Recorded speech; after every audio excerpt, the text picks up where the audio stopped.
think no one has put the whole thing like that for all of us, have they? Really, prices, investment, ticket size, giving us the opportunity to think about what opportunities are there. So first of all, before we go to the Q&A, let me thank you for what was really mind-blowingly interesting and had all the data, and thanks for making us look at your sector and think about the opportunities. And I think there were great clues there. So incredible. Sumayya, really incredible. Thank you. Can I take some questions for Sumayya before we all turn into oil and gas petrol heads and start looking for businesses? My name is Deto. Yeah, I'm with WSM. African oil and gas hub is the next largest frontier globally. And I've seen NOCK has invested over $5 million in the area of a plant, a gas filling plant in Nairobi. So with the intention of increasing market share from 5% to 20%. How is this going so far? And Ronake, who's the head of research at the Ecobank on oil and gas in African region, she often talks about best practice, especially in areas such as Norway and Trinidad. So I'd like to know what are the drawbacks, especially in East Africa, in regards to us aligning ourselves with international best practices in areas of refining capacity. Thank you. Hello, my name is Maria, and I wanted to ask how National Oil is giving back to the environment. My name is Stella Abala. I'm from Adfusion Africa. So as a government, what are we doing to control? Okay, there was a scandal with Volkswagen. They were cheating on fuel emission. So, and remember, the future belongs to us. So what are we doing as a government to come up with our own lab for oil and gas products, so that we can know what we are making, what we are refining. We can know our standard, so that we can also manage to regulate our own prices, so that at the end of the day we can be able to work to deal with people such as Volkswagen, who are producing cars that are not conducive maybe with the African climate, because the future belongs to us. Instead of having this oil going back to US or other countries, then coming back to Africa, yet it's our own product. But we can still set up, be it a lab or something, that we can test our own product such as gas and oil. I'm Samuel, and I wanted you to confirm if we have potential oil reserves at the offshore, which now we have a dispute between Somalia and Kenya. I'm Felix Kipto from the University of Nairobi. My question is, there is a global response to climate change, mainly addressing fossil fuels. Now, what is the future of oil, considering renewable energy, which is far much cleaner and environment friendly? Will consumption be the same or reduce? Thank you. Thank you for those questions. So I'll start with Deto. How is our investment in the LPG plant going? It's going very well.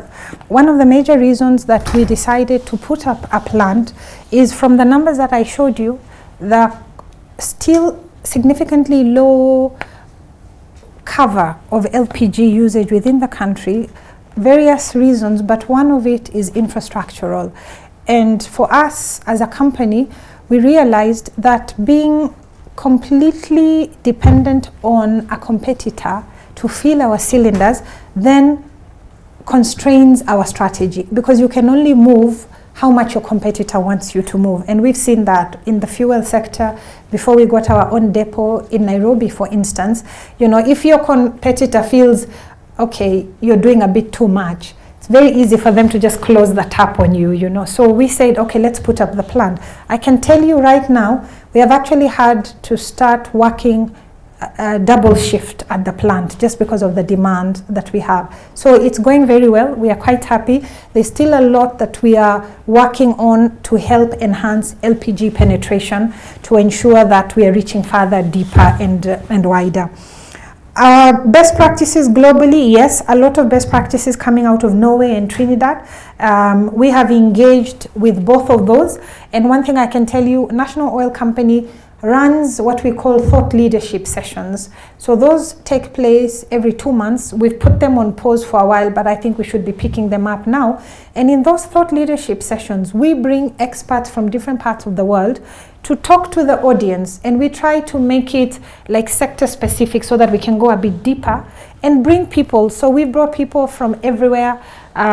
Willie Olsen from Norway, who is one of the leading experts on, you know, developments within that area, local content, things like that. Is a very good friend of mine, and we have actually brought him here. He has talked to the Kenyan people about the opportunities, structures, governance, all that. We have brought people from Trinidad. So we have brought people from different parts of the world to come and share their experiences in terms of some of their best practices and where can we learn in from what they have done. It may not all be applicable to us, but I believe in learning from everybody, the good, the bad, and the ugly. This is my view, you know. That way you see what it is that you may want to adopt, what do you want to avoid.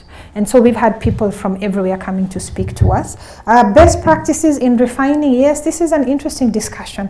And depending on who you talk to, I find this quite interesting. If you talk to companies or countries or people coming from places where there is excess refining capacity, they give you those numbers and say, no, no, no, too much refining capacity in the world. You should not build a refinery within Kenya. Look at global refining. Yes, the refining capacity may be this, but where is it based? Are you suggesting that we export the crude oil, bring it there, refine it, and then bring it back? Yes, for a long time, I think we did that with tea and coffee. We know how that story goes, right? So where is that capacity? Is it here where we need it? And so the discussion always needs to be localized, you know. What makes sense? But, and I must put that caution here, it's not just about having a refinery, because this is a global market. If you put a small, tiny little refinery that has no viability, you're simply going to push the cost of your product up. Will not make sense for the people. And you say, listen, we found our own oil, but guess what? It's more expensive than importing. I mean, who are you going to sell that story to, right? So even as we talk about value addition, it really needs to be positive net value addition, that we are not just putting structures in place so that we can show we have this facility and that facility, but at the end of the day, the net effect to the country is negative. Farhia asked, how are we giving back to the environment? Yes, a number of initiatives are taking place here, but one key one that I want to highlight as National Oil, we've rolled out a new program, very new actually, called the 3 million cylinder project. And this is a project that will see us introducing 3 million new households, 3 million new LPG cylinders into the market. And the idea here is we are targeting the people who are currently using biomass and focusing on migrating them from that so that they can use LPG, which is cleaner, which is more efficient and better on the environment. We've looked at some of the studies that are done, everything from the effect directly on the environment in terms of trees, but also health costs. You know, when you look at the statistics on percentage of illnesses related to smoke and soot from burning much, less cleaner sources of energy, effect on the healthcare, then you can see the impact that you may be able to have by advancing cleaner energy. And so we've come up with the 3 million cylinder project. And that project will also see, because the smaller cylinders come with a lamp, and that lamp burns as brightly as the lights you're seeing in this room. So from an education point of view as well, in terms of the children being able to have access to lighting for longer hours, that should help with their studying.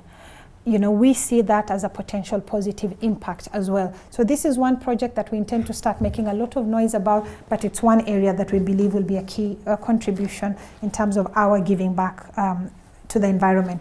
Pella asked about coming up with labs on oil and gas. There are a number of labs in the country right now that test oil and gas. In fact, when the oil and gas comes into the country, it has to be tested before you can allow it to offload to ensure it meets the local specifications.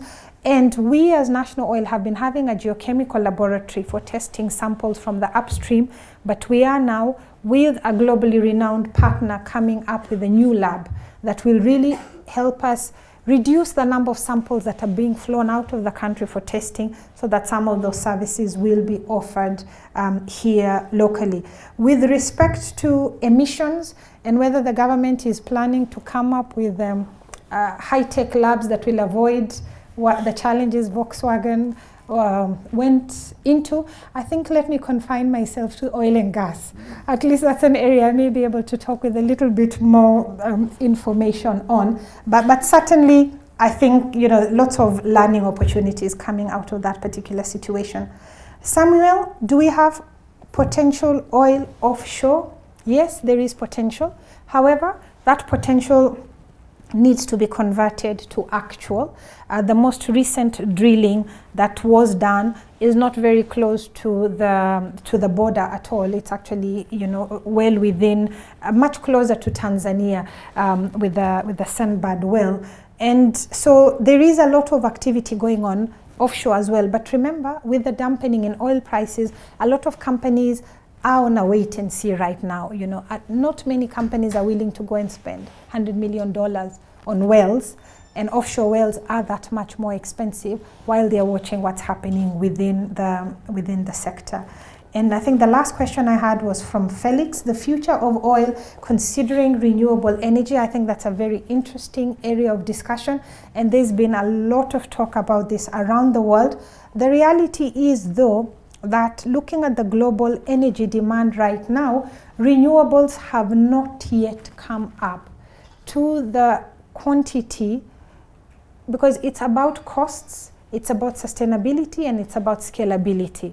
So along all those parameters, you may have different initiatives coming around different places, but have not yet managed perhaps to tie up each of those parameters that we can say over the next decade, renewables will replace oil and gas. They probably will increase in terms of scope and spread, but not yet to that extent that we can say, we see the end of oil as being imminent in the next decade or so. Locally, one of the challenges we have seen, and I know many different companies are trying to address this now, is why are we not using more solar? I mean, we are a tropical country, right at the equator. Why are we not using more solar? And one of the challenges that people have been facing is the entry costs to solar. Are they that affordable for the common Mwananchi, for the normal Mwananchi to use? And then what about maintenance? Because particularly a few years back, we used to hear about solar, and the worry was if something breaks down, there just didn't seem to be the capacity or the ability to maintain. So it almost breaks down, dispose. Of course, that has changed now. We are seeing now with the regulations, a lot of buildings are coming up, especially houses with solar. But I don't see yet that this is the end of oil just yet. I think there still is a bit of work, a lot of discussions going on in the country now about nuclear energy, for instance. And there is as many people for probably as against. There are those who are terrified. What would that look like? The incident in Japan is still very live in people's minds, and others are saying yes, but the other parts of the world it's working. So I think there's still a lot more discussion and a lot more that needs to be done in that area. Morning, everyone. My name is Hatton. I'm from Technova Limited. Technova Limited is a cybersecurity company. So my question will be, how equipped are you in preventing cybercrimes? Put into consideration that the biggest challenge with many corporates and also the government is that they're always concentrating on how can I solve this solution, or how can I solve this problem with an IT solution? Putting in mind, most people do not put IT solutions having them in mind of our security possibilities. Yeah. I'm getting a question over Twitter, which I would like to just put in whilst the mic is going round, saying, have you identified the sources of possible financing for all those big ticket items you were talking about? And is the government going to inject more equity? So that's a question from Twitter. Hi everyone. My name is Victor Mumbo. I also come from a company called Unique Solutions, where we do cybersecurity. But my question doesn't relate to cybersecurity. I'll ask you a different question. There's a book I read called The Oil Curse by Michael Rose, and it has been an observation, especially for countries in Africa which have oil, they don't have peace. Talk of Nigeria, talk of Angola, talk of South Sudan, and the rest. It's only South Africa that has peace, and I think South Africa partly because it's the whites who are in management. Now, my question is, what's the government doing when it comes to these happenings? Because it's a trend. I cannot elaborate more about the trend, but what's the government doing so that we don't end up like those countries, Nigeria, Sudan. Nigeria, which is the largest producer of oil, it has never had peace because of the same oil. What's the government doing about that? Because we know a wise person learns from other people's mistake, and probably a clever person is the one who learns from his own mistake. Thank you. Yeah, good morning, everybody. My name is Nganga. I am in the agri-business. Now, Hyundai Kenya says they can't bring their vehicle here which are using diesel because the quality of the diesel which is available here in Kenya is not compatible with those vehicles, their vehicles. I mean, I imagine you are aware of that. Why is the Kenya government allowing the importation of crude oil, refined products, like the one being produced by the Mombasa refinery? Number two, I congratulate you. I see Birokero has started a company, which is maybe because of your doing.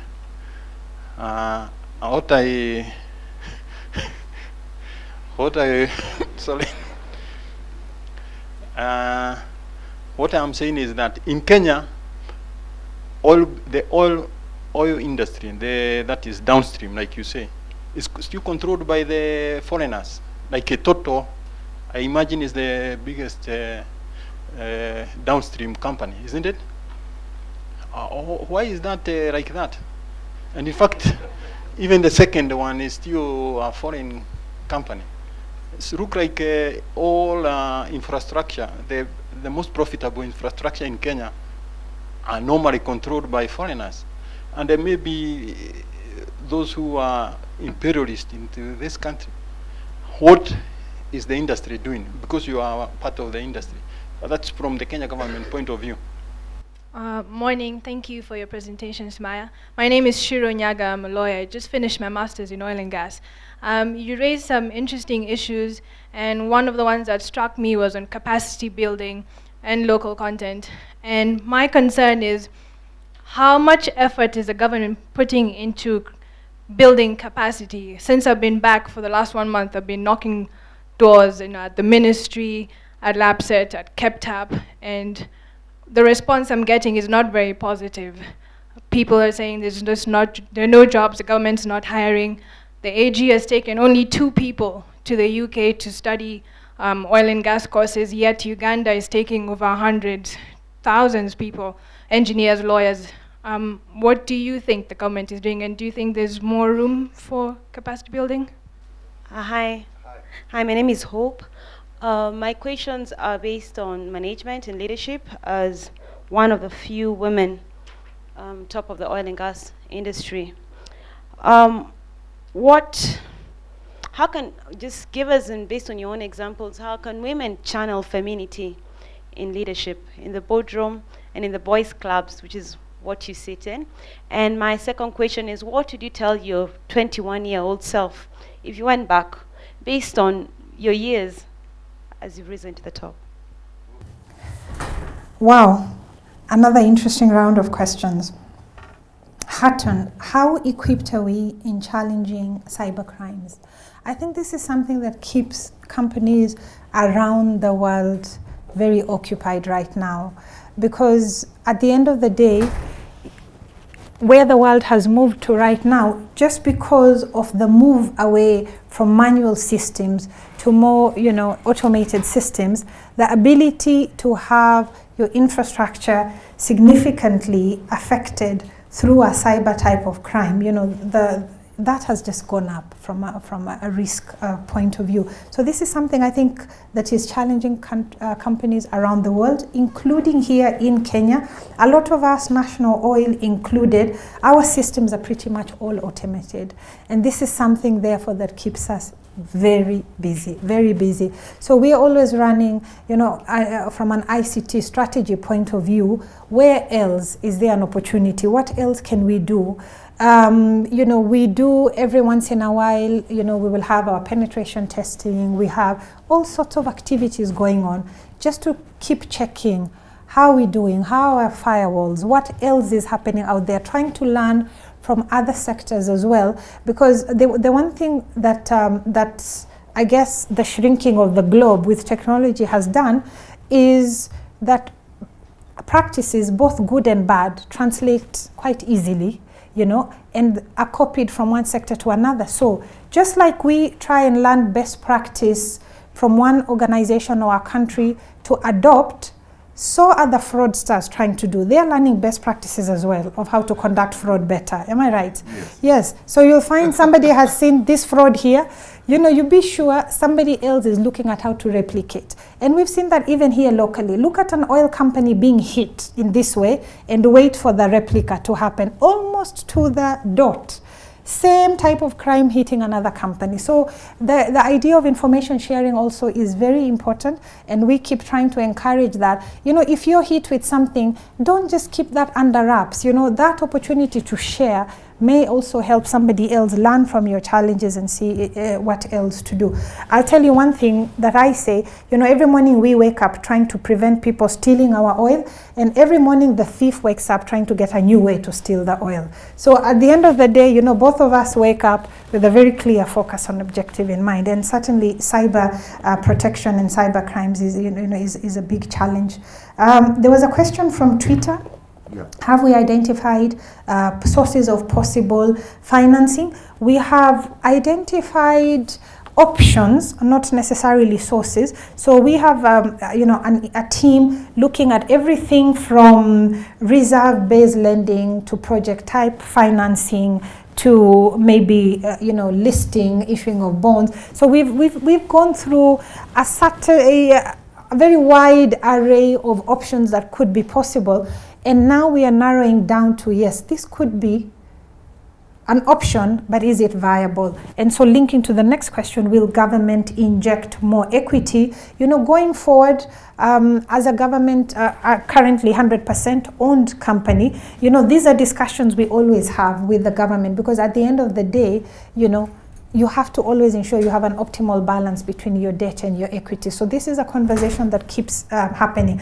But maybe one question that somebody would be asking, would we be relying on government to help us raise this money that we need for the projects? Certainly, that would be the easiest way of raising the money. Just go to your shareholder and say, give me a check for $1.2 billion.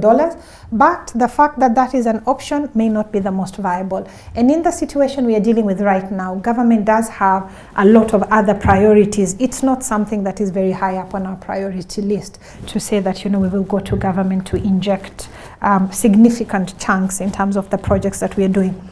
Victor asked, what are we doing to avoid the oil curse? I talked actually, I believe it was my last slide, on some of the institutional and governance structures that need to be put in place to help us avoid that. So right now, I think it's about maybe 2 months tabled. The government has tabled to Parliament various bills that are supposed to help introduce these institutional and governance structures that will help us manage and avoid some of the challenges that we have seen. And I will say that these challenges are not only experienced within Africa. Remember the origin of the phrase Dutch disease. You know where that come from, yes? And it's exactly that this is how, when you have too much money, too much foreign exchange coming into a sector, it starts, you know, your local currency becomes too strong. So your normal exports now become too expensive, and you're killing that local economy. You have too much import coming in. You have all this, you know, your balance between the local and your import. You just get asymmetries across the board. And what those countries have done, and what countries continue to do, is really focus on what structures can you put in place. I will also add that this is not confined to oil and gas. We expanded to the extractive sector in general, because it's looking at an area where big money is coming. Extractive sector, you know, whether it's mining, whether it's gold, we've talked about blood diamonds in different parts of the world. Look at timber. Countries that are super rich in timber have the same challenges. But I want to take it even beyond that. Again, oil and gas is big quantities, so obviously it dominates the conversation. But this is about ability to manage sudden inflows of wealth. You know, when you tell somebody having too much money can be a challenge, many people say that's a good problem to have, right? I'd be quite happy to have that problem and deal with it. But let's localize that issue for a minute. What are we dealing with in the country right now? Standard gauge railway, big project in the country. Standard gauge railway requires a fair bit of land acquisition along the way, and there's a lot of land compensation. When you hear the stories of people who have been compensated for the land along the route of the railway, what are you hearing? That the land is sold, the money is paid, and then what? Somebody has blown that money somewhere, yes? Wamejienjoy nayo, then now you have no land, you have no money. Is that a new story? No. What happens here in this country during tea bonuses? What happens? Yes, with due respect, the men disappear from home for a while, am I right? For 2 months, I'm told. There's even a figure. We can probably plot it on a graph somewhere. They disappear into certain places, yes?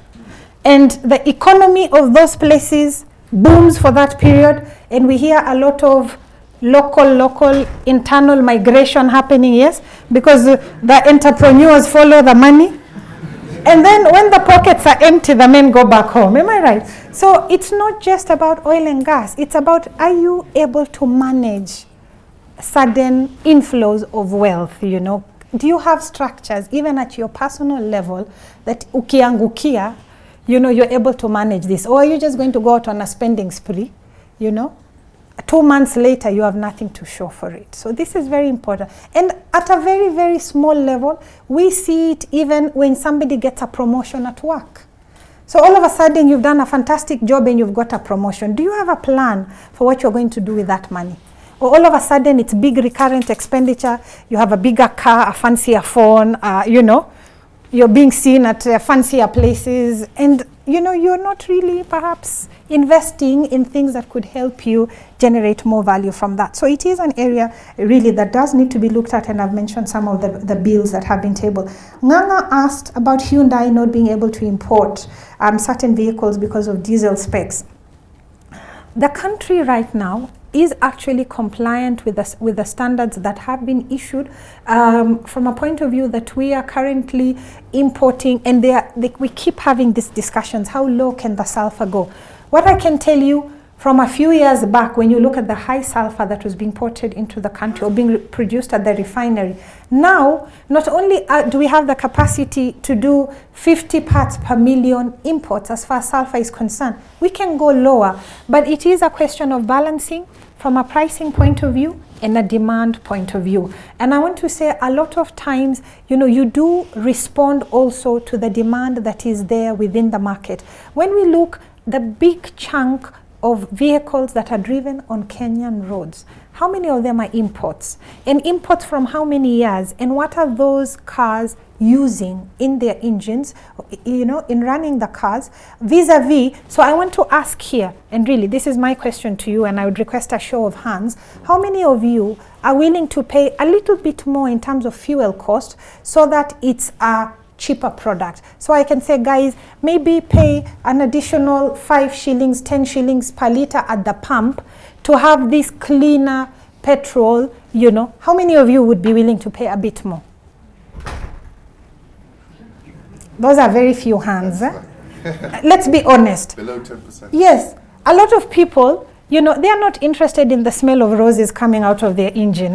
They don't care what color. Is it green? Is it blue? Is it yellow? How cheap can I get it? Am I right? So we have to keep balancing between clean and being able to balance the price. But I want to confirm to you from National Oil point of view, we are ready, able, and willing to engage, including with suppliers who maybe want to move to the next level and bring gas-powered vehicles. Can we talk about that? And what can we do to our own infrastructure to ensure we can provide that? We are more than ready, able, and willing, but we want to be able to marry that innovation with the demand point of view or with the supply, and we are very happy to have those discussions. Bilo Kero, only because you specifically mentioned his name, I cannot take any credit for him opening an oil and gas company. The regulator is the Energy Regulatory Commission. They are actually right now within the country, we have over 90 registered oil and gas companies. So there has been an absolute explosion. However, if you look at the number of petrol stations in the country right now, about 1,600 plus, half of them are actually owned by independent Kenyans, people like you and you half and you. Of all the petrol stations. Yes, within the country. However, you must also look that that half does not necessarily translate to 50% of consumption, because where are they located? What is the size of those stations? Important to look at it from a historical point of view. When these big boys came into the country, those many years ago, I mean, we have big oil companies that have been in this country for over 100 years. I imagine at that time when they came, they probably were being allowed to just, you know, put a pin in the ground where you want to build a petrol station. And so they started very, very far ahead of the line when you compare. Now, if I give you our own story as National Oil, we started growing retail in 2007. What was the price of land at that time? What is the price of land in Kenya today? So you're trying to compete against somebody who came here 100 years ago, who was probably given, and if at all they had to pay anything for the land, maybe they paid a peppercorn, you know. I'm trying to buy land on Mombasa Road, 300 million, 400 million.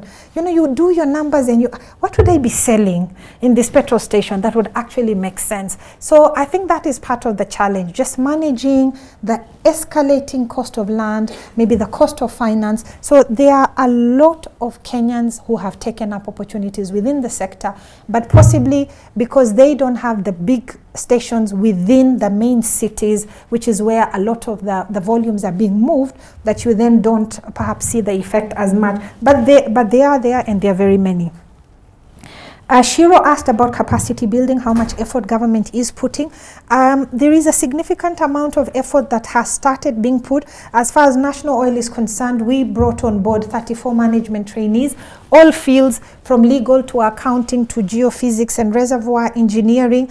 They are just now starting to come back into the country and being absorbed and going out into the field and doing different things. And there is a specific program being run under an initiative run by the Ministry of Energy called Kept Up Kenya.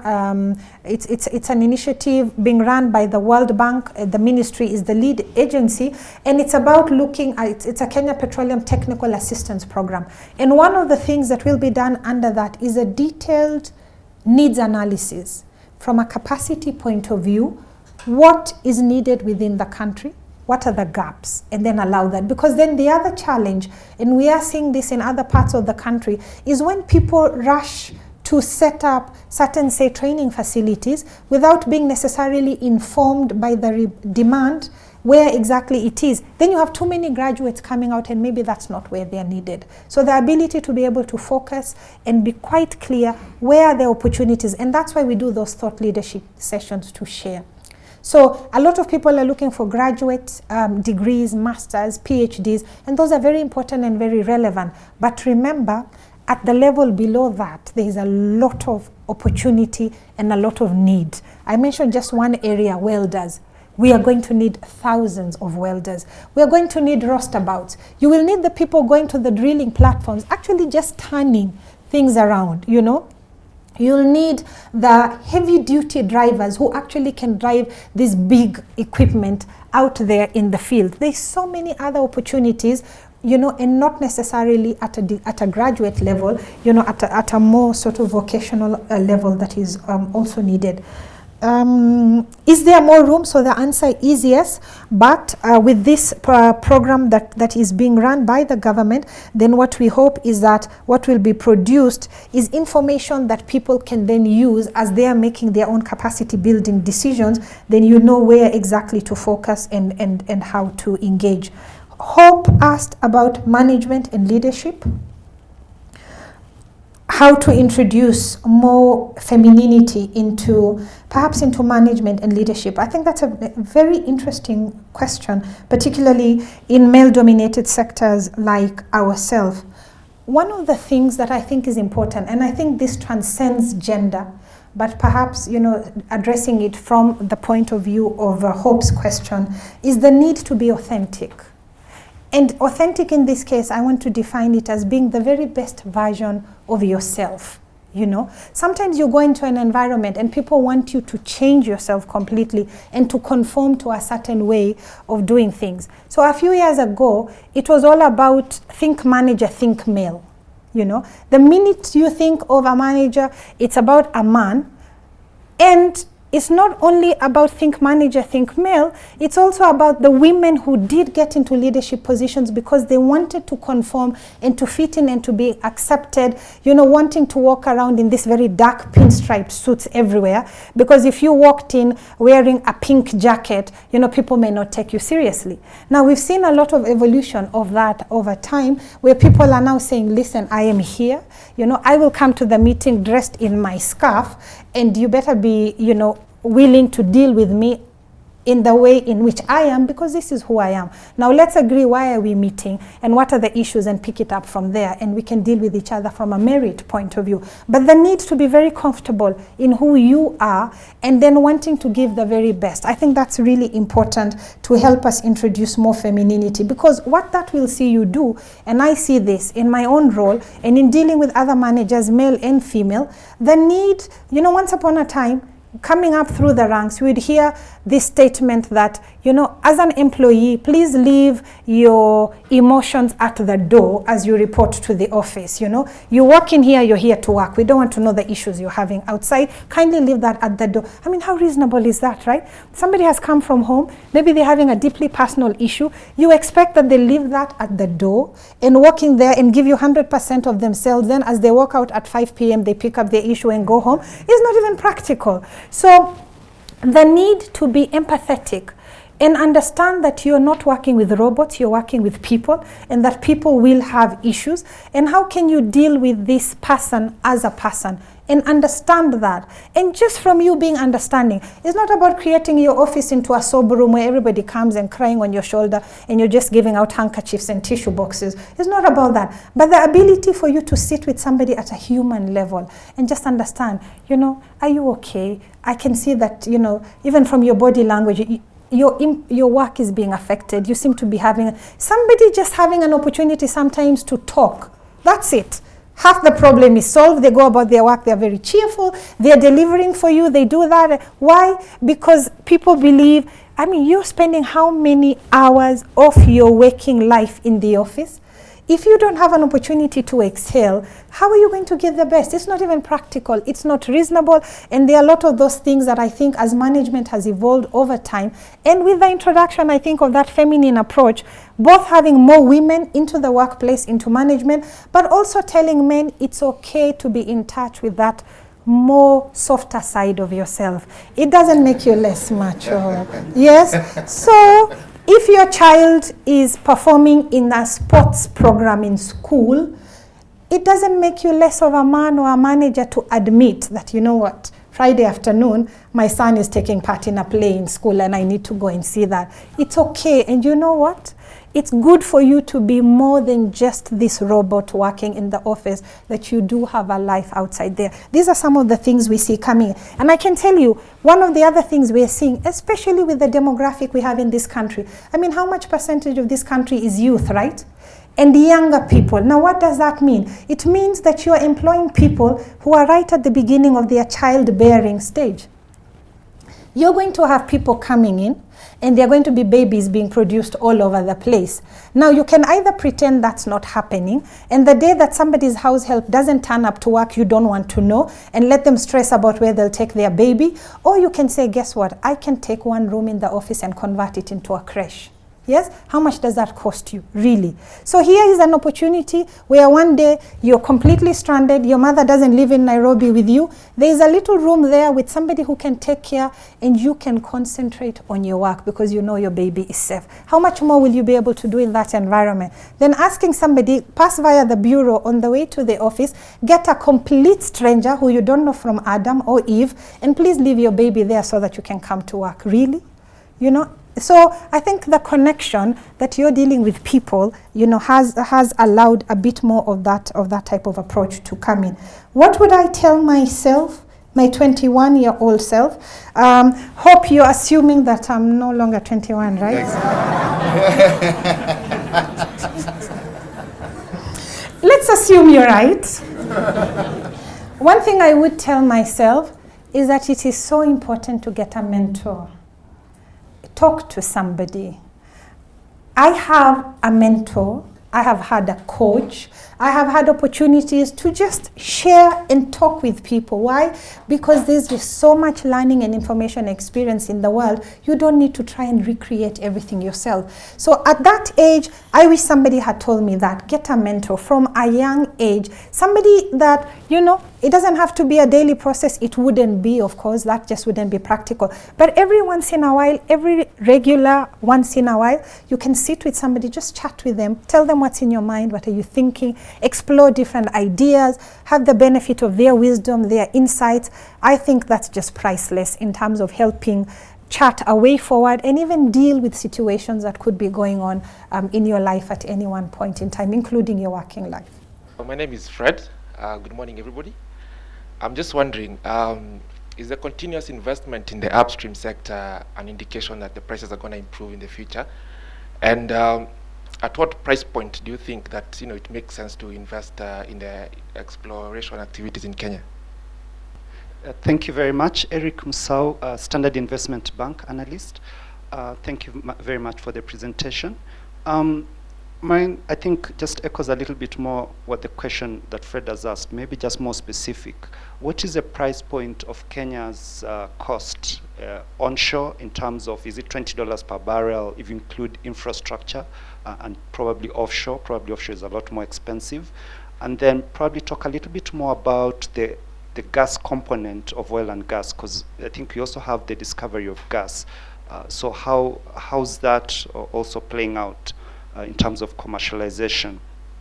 And for us in the financial services sector, when you look at other countries, if you look at major cities across the globe, London, Geneva, New York, they don't produce resources, but there's a lot of financial transactions that actually happen. So how what is the value addition component that Kenya can actually do in that area? Because we've talked a lot about agriculture and all that, but financial services in itself can be a very big area. So could we create pricing benchmark? I mean, we're using Plat. What kind of other instruments can we have within Kenya? Just to service the region. I think something like 90% of the oil traded in the world is traded in Switzerland by the Glencore and people like that. Hello, my name is Walter. I work for a company called China Africa Merchants Advisors. I have two questions. The first question is actually about Uganda. There's been a lot of talk about Uganda moving the pipeline through Tanzania, which puts the whole LAPSET project under question. So I want to see your feedback on that. The second question is about National Oil and in terms of its global strategy, because some of the issues you raised, other countries have already dealt with it. So to be specific, does National Oil look at countries such as China and Indonesia? Because, for instance, when you mentioned the tuk-tuk issue, Indonesia has a lot of tuk-tuks, and Indonesia is one of the leading oil producers.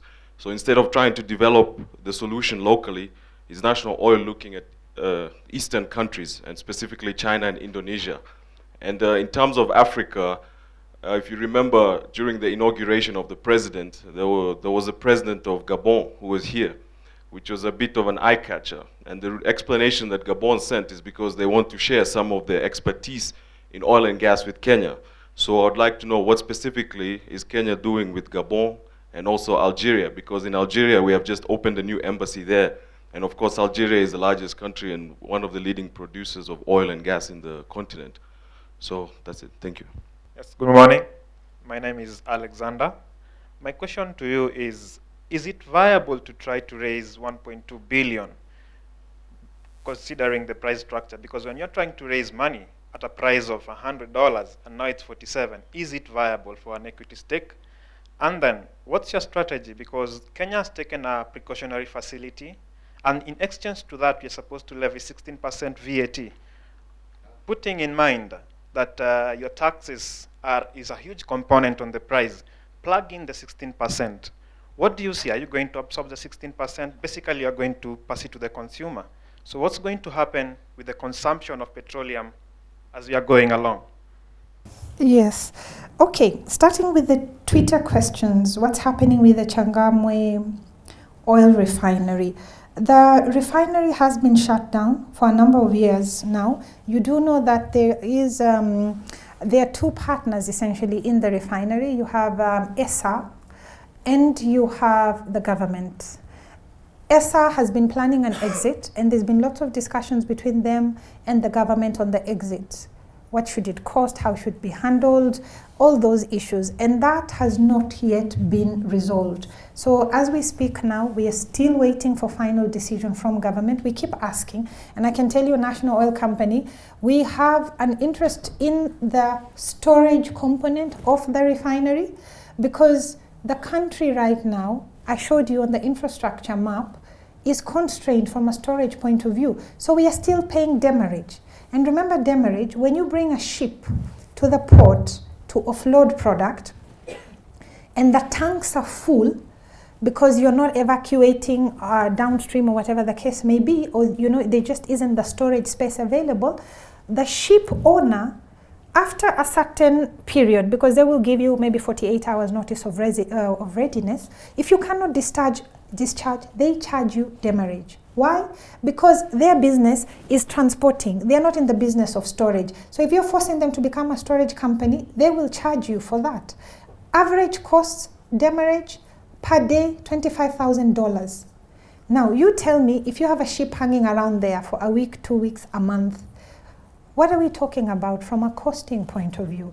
And so we have been pushing as the National Oil Company, if we have all this storage facility at the refinery, in excess of about 300 million liters roughly, why can we not convert that into storage? We shouldn't be paying demurrage on the one hand, or bringing vessels maybe less than the optimal size. And we have all these huge tanks sitting there. Can we convert them into storage? So we've been pushing actually to have the government allocate the tanks to us, because we are saying the country needs the storage. But as I say, because there is another partner involved and it is an issue of exit, we are waiting for the final decision. That hasn't been made yet by government. Uganda-Tanga pipeline, yes, we are watching that very, very closely, because the discussions, of course, when the two presidents met, the communique that was released is that this pipeline was going to pass through the north. We have, of course, heard about the Ugandan government considering the route to the south. The studies that have been done, including the most recent one, which was released about no more than, I think, 3 months ago, it shows not only from a technical point of view, but really when it comes to the costing, that it is cheaper to pass through the north. And one of the main reasons for that is, remember, when we are talking about the south, what are we talking about? And when we are talking about the north? So the north is tracking this pipeline coming from Turkana, coming all the way down, following that route and terminating at a point somewhere around Lamu, thereabouts, along the Kenyan coast. The southern route sees you passing to, among other places, Nakuru and all these other towns around there, on its way down. Now, from a land compensation point of view, where do you think you'll be paying more? just from that issue, even before you talk about anything else. That is one of the things that has bumped up the cost of the southern route, compensation issues, because of looking at where the pipeline is being proposed to pass compared to the northern route. However, you know, we are aware Uganda is looking at that, and one of the things that Kenya is doing, and I think this connects with the question that Walter then asked, is really also looking at its other options. Remember, LAPSET is a number of countries coming together. And all those had been put into the picture, and LAPSET had actually started before Kenya discovered its own oil. So the initial genesis and that discussion was being had, not even having factored in the Kenyan oil. It was really about us being the route to market, and how can we then provide infrastructure that everybody can tie into. Now our own oil is, of course, in the equation. So part of the discussions that are ongoing now is just looking really in a bit more detail at the different scenarios. If that really is an option that Uganda does decide to pursue, what does it mean from a numbers point of view? What should we do with Kenyan oil? What is more viable? What quantity, what capacity, what infrastructure? So these are discussions that are ongoing, you know, re-looking at that whole area. Okay, my future growth aspirations, corporate or political? Zero political aspirations, really, zero. I have no political aspirations one way or the other, but my aspirations are very much aligned towards how much value can I add, particularly to the bottom of the pyramid. That's where my passion is. And when you see a lot of the projects we run, at the end of the day, you're trying to see how else can you add value? How can you keep widening the bands, you know, bringing more people onto the formal bands? You want to widen LPG access. You want to, so for me, it will be something that is very much linked to social entrepreneurship.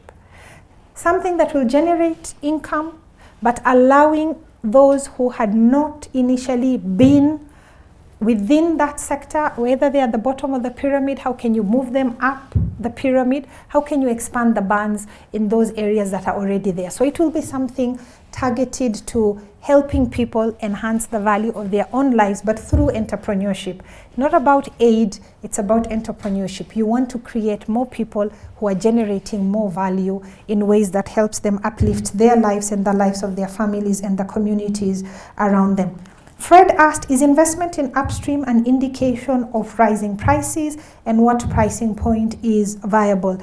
The upstream investment across the globe right now is very much on a slowdown, because the numbers that people had worked on as far as, you know, their own break even or their own viability point, you know, we're probably looking at numbers of around maybe $60, $65, depending on the region and the infrastructure you're talking about. So from the US to Africa, we have seen significant slowdown in activity from the falling prices. However, this is a commodities market, and as with any commodity, you know, there are all sorts of people trying to look at the crystal ball and see, when are we likely to start getting out of this? How is the futures curve looking like? When should we come back into it? But I want to say, even the guys with very deep pockets, so long as they're commercially oriented, you will see more of a slowing down. One or two will focus on and not so much one or two. The bigger focus right now is on enhancing what you already have. So where you already have a discovery, people will want to go ahead and develop that. Or you want to put in place, you know, further infrastructure to enhance that type of thing. But completely new exploration in an environment where it's high risk, you've seen a significant amount of slowdown. However, that is not to say that the market is anticipated to continue at this price for a while. I don't have a crystal ball. I couldn't give you a number off the top of my head, but I can tell you the numbers that are being talked about globally, and the numbers that are being talked about by different analysts around the globe is looking like maybe 2018, you know, before you can start seeing significant movement upwards. Of course, it being a market that responds to many things, including geopolitics, you'll keep seeing, you know, a lot of squiggles on the graph. That will keep going up and down. But in terms of a sustained upward growth to significant numbers, you know, that looks like perhaps you're talking around 2018. So this is what the analysts are telling us, but at the end of the day, it's just about being pragmatic in terms of dealing with the situation that we have right now and what should we do. So our own situation as a national oil company, and this will be linking with Eric's question, what is the pricing point in Kenya, is also bearing in mind the strategic component. Because at the end of the day, if you're a purely commercial oriented company, it's all about the net returns. What are you making? What is your bottom line? But from a strategic point of view, you do have countries and companies, particularly those that are strategic companies like national oil companies, who would be willing to make decisions and investments, even in environments like the one we are seeing now, for strategic purposes. Because you know, the market will turn around eventually. So should we, as a country, put everything on hold and wait for the market to turn? Or should we continue with certain key building blocks, continue that, knowing that the market will turn, and when it turns, then we are in a much more powerful position as a country to take advantage of those opportunities.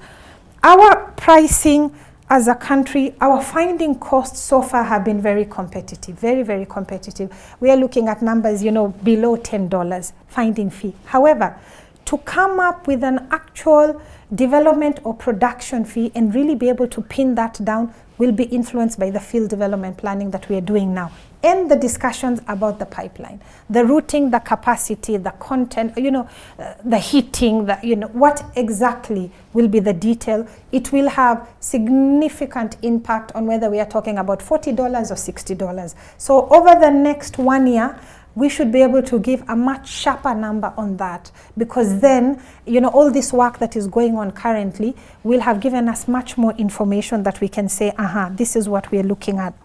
Is there an opportunity for the financial services to be a value addition? Absolutely. Huge opportunity. I didn't show this on the graph, on my slides, but one of the things that National Oil is pushing is the development of a petroleum trading and logistics hub. We need to develop a hub. Why? Because we have been blessed with this incredible geographical positioning, and it would be a shame for us to not leverage that. We are almost halfway between north and south. How close are we to key producers? How close are we to key consumers? If you don't put the infrastructure to leverage that, you know, that's a big opportunity we will miss as a country. So we are pushing that. And the idea there is, when we look at Fujairah, when we look at Singapore, you look at, you know, the Amsterdam, Rotterdam, you know, Antwerp triangle, it's not about oil and gas quantity that is there, it's about infrastructure. That you put in place the infrastructure that makes people want to come and break bulk there, blend, do all this financial intermediation, all those fancy things. Why? Because you have the infrastructure. So we have made that proposal as National Oil to set up an oil and gas trading and logistics hub. And one of the things we are doing to push that is the building of a new jetty. Because if you want people to bring bulk, you have to be able to receive the bulk. And we've finalized now the feasibility study for a new floating jetty, because the Kilindini Harbour is fairly shallow. Even though the channel has been dredged, it's still not deep enough for large carriers. So we are saying we want to build a floating jetty just outside of the channel and build new storage infrastructure of about 740,000 tons. That will more than double the storage capacity within the country right now. Then when you invite people to come and say, consider us as a place where you can break bulk, you have the infrastructure, the beginning. And then the idea is put in place an environment, a regulatory and fiscal environment that encourages people to build their infrastructure here. And within that, the financial services component will be absolutely critical. But that will follow once we put in place infrastructure that attracts people to want to come and open supply bases and do their trading out of here. So it's an absolutely critical component, and it is something that we completely encourage. I can tell you, in the money that we are looking to raise now, and this is linking to Alexander's question of is it viable to try and raise that? Of course, trying to raise 1.2 billion locally isn't, I mean, we are not even trying to do all that chunk locally.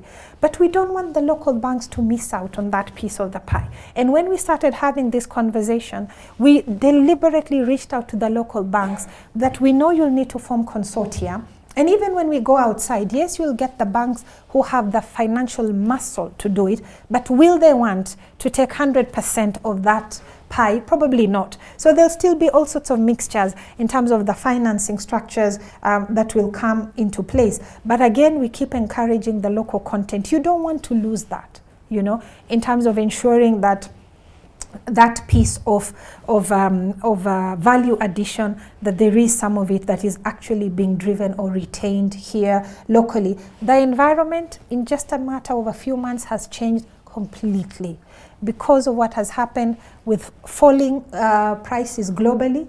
But also, of course, we are now looking at the environment prevailing at the moment, financial situation. What does that mean? Up to a few months back, I can tell you the number of investors I had walking in through the door. Can I give you money? You know, where is your project? What project do you have? Can I fund you? And I think that was a story that was repeated in very many offices in East Africa or in different parts of Africa. Of course, capital is being much more choosy right now. People are looking for much more efficiency in terms of where they are going. And so the need to ensure that your project is viable, then of course, you know, has never been, you know, continues to be very, very important. Just to finish off with Walter's questions, our global strategy, are we looking at other countries? Yes, we are. We study very many different countries around the globe. We try to learn what others have done. And I mentioned that our own view we take is learn from the good, the bad, and the ugly. Learn from everybody. Because you want to learn from those who've made it work, yes. But remember these other guys who had challenges. I don't think very many countries or companies, you know, start off a program of, you know, we want to create a problem. I think they don't start off like that, but there's somewhere where things go wrong along the way, and you want to understand where exactly did that train start beating you, because you want to see what is it that I need to do, perhaps to try and avoid some of that challenges. I am not aware of anything specific in the oil and gas sector that we are doing with Gabon. I actually cannot think of a specific thing, certainly nothing that National Oil is involved in. Algeria, however, is different. Algeria is very big in gas, and we are really looking at different options, learning from them. You know that they even had this undersea gas pipeline to Europe that they did. And so we are looking at different things with Algeria, not only from learning from their expertise in the oil and gas sector, but also looking at could there be opportunities for that to be a more competitive source of gas coming into the country. So those discussions we have had, and we continue to explore, not only with Algeria, but other countries as well. Where are the opportunities to get better pricing for products coming into the country? And the last question from Alexander was the strategy about when 16% VAT is added.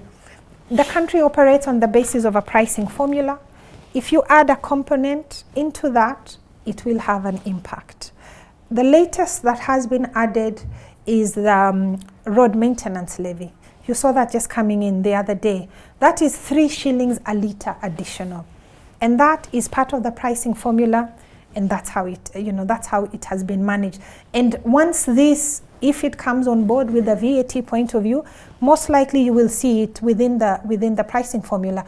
Remember, other than National Oil Company, all the other players within the oil and gas, and I'm talking about downstream because this is a downstream question, all of them, the 90 plus of them are all commercial companies.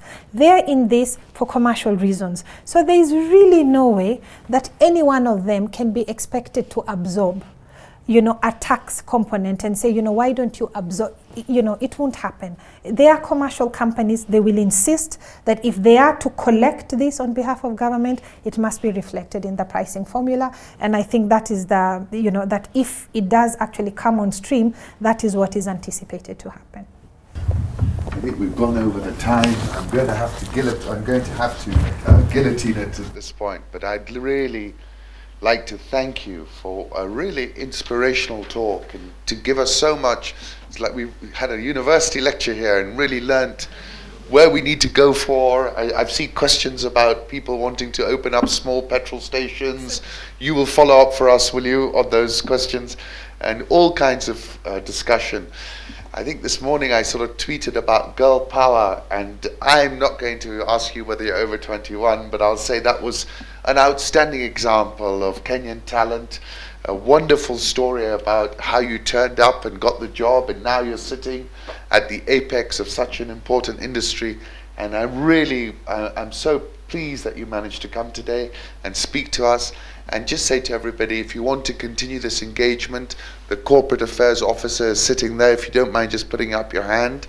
So this is called serendipity, because if you've got an idea now, this is your opportunity to cut through the noise and go and find out who's the right person to speak to. So I invite you all to do that, but I'd really like to give Sumayya a great round of applause, because I thought that was fabulous. And I feel much more confident that our oil and gas sector is in the right hands, having heard what you've said today. Thank you very much. Thank you.